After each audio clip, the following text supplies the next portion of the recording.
everyone, with Olia Molia Soul in here. I'm in Moa, Guangguang Moa Yuengsa, Moa Travel. This is where I work. Alright, let's come to, let's see the office. I'm the only one here because time, tada, almost 8 o'clock. Yep, I'm working very hard. So this is our packages. And then the tour, the trip that we already went.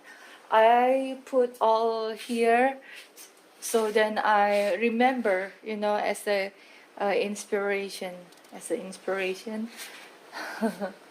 So this is the autumn. This is with the wing travel and a lot. Alright, so we are not just a travel agency, but we are also bus rental company. We basically a bus rental company before, so we ran from the Isip Insung. This is for 20 to 25 people. We also have Solati, which is for 15 people, and we got big buses as well. These days people are really using big buses, but like school buses, schools, we or a company, Wesa, we have clients from there, so our buses still keeps running. We have a 35 and for 45 seats. All right, so today I would like to talk about this book. This is a test interview. This is a test interview to be a tour guide license, to be a licensed tour guide in Korea. It's called 관광 통역 안에서 2차 면접. So this is the second test, which is the interview test. The first test is the 필기시험. It's the multiple choice. It's the it's not written, it's the multiple choice. And then after a few months, usually this second interview, it's held in October or November. All right, let's see this book a bit, okay? So the questions basically about what's going on if you bring customers, the real situation, what happened, and also about the history itself and about the travel itself. So these are the biggest main questions about what you're gonna do during bringing the tour, and then the second one is the history, and then also the travel. Let's see the questions, shall we? So the questions like this. Can you see here? What should you do in case your client has lost his or her passport? How will you handle it in the case your client complains a lot?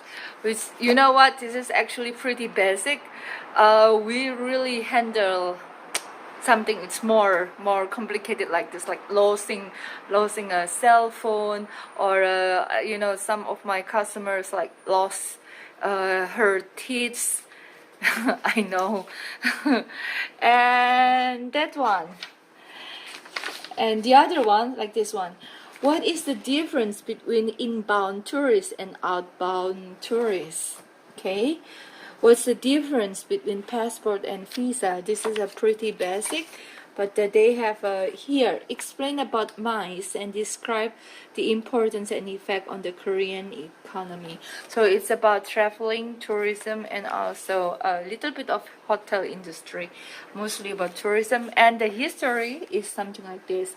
Introduce the people figures on the bills. King Sejong, Yeolguk-i, and Shin Saemdang. And also something about like Namdaemun as well. Tell me about royal tombs of the Joseon dynasty. I saw some, Chomsongdae, in Gyeongju. So it's not just about Seoul, okay? The history is all over Korea, but mostly like Seoul, Gyeongju, right? That's from the Silla dynasty, and also like Cheonju.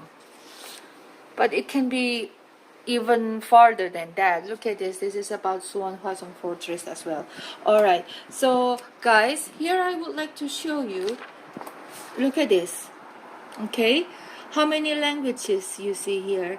There's a Korean, English, Chinese, and also Japanese. How come this book got a lot of languages? Got 4 languages.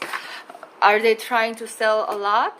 No, not really, because the second interview, it can happen in a different kind of languages. It's not just English, Chinese, or Japanese. It can be in Indonesian, can be in Vietnamese, Thai, or even Russian. How come? Well, because it depends, depends on your target customers. So for example, you're targeting, you would like to bring English speaking people, not necessarily from English speaking countries, but you would like to bring people that would like the tour guide to give an explanation in English.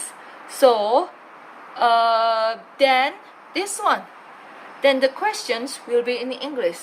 If you would like to bring customers, especially like from Indonesia or Malaysia, then the questions will be in Indonesian and Malaysians, and you have to answer in Indonesians or Malaysians. So that is why it's not just simple two kind of tests to be a licensed tour guide in Korea, but you have to pass the language requirement first. So before taking this test, not the second one but the first one, there is another test about the language requirement. I don't know about English, but for Indonesians, if you want to target Indonesian customers, then you have to pass Flexihome. You have to pass Flex test. FLEX test. Flex test, that one is just listening and then multiple choice reading. Just like TOEIC listening and reading.